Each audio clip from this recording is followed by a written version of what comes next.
आणि म्हणून महाराष्ट्रातल्या तमाम युवकांना आणि नागरिकांना मला एक विनंती करायची आहे की हे मनोबल वाढवण्यासाठी शरीरानंच त्यांच्यासोबत राहावं असं माझं मत नाही. आपण आज सोशल मीडियावर असतो, मोबाईल आपल्या हातामध्ये असतो.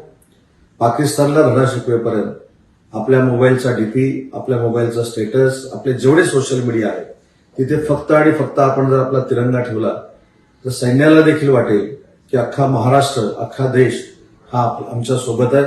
आमचं मनोबल वाढवण्यासाठी सगळे भारतीय नागरिक हे आमच्या सोबत आहेत आणि त्यांचं मनोबल या कृतीनं उंचावू शकतं असं माझं मत आहे.